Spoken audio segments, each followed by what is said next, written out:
Ding. The ding is the best part. 10-year-old Bella Hood has cystic fibrosis. She's testing a new app that will help her do her daily breathing exercises on her own. It's called the Bella Project. We're a computer programming company. And so, we've built the app and then the cloud web application, which is quite extensive with a lot of data collecting and management. So, yeah. Well, you breathe into the PET mask, and then it measures your breath, and it's like this, but it measures it on the screen, and it's this way, so you can see if it's yellow, I think it means that you need to go further, and if it's red, you're going too far. Project started at a kitchen counter, family vacations, we were away together, and it was, this is boring, we should turn it into a game. So in order to turn it into a game, the wireless technology had to be developed, and as it was being developed, we started seeing that we could actually track it and count the accuracy of what the kids were doing. And then Sue started doing some research and looking into, well, why is it 6 sets of 15? Where did that come from? Because if there isn't any data to support the accuracy or the efficacy of doing it that way, why was that number arbitrarily chosen? And it turns out that it was to some degree a best guess from researchers. And so then from a parent and I think from a research perspective, it's come about that, yeah, the game is awesome and for sure to teach kids it'll be more fun, but probably the most beneficial piece of this project is the fact that that data is being collected.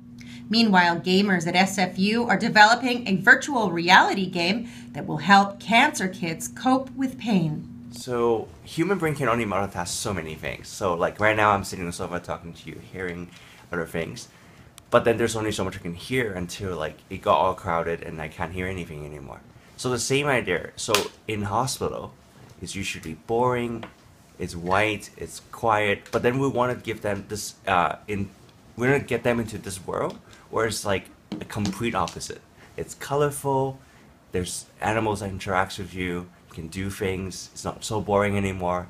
And there's like sound effects going on. Slowly, they actually got fade into that world and forget about the hospital and the physical pain. We hope to tailor it to different needs during the chemotherapy sessions. And so, for instance, with the fast-paced environment, the teenage patients can be distracted from their surroundings during chemotherapy.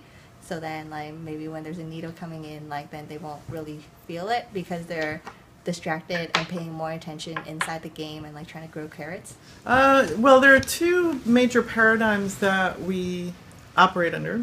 One is pain distraction, and that's a really well-known, long-studied approach, and it's based on an idea called cognitive capacity. So we only have so much capacity or attention that we can devote to any one thing. And what VR does is it captures all of the attentive capacity we have, along with sensory sensations, let's say, and captures that in VR and directs attention to the VR. And so the pain kind of goes in the background of your attention.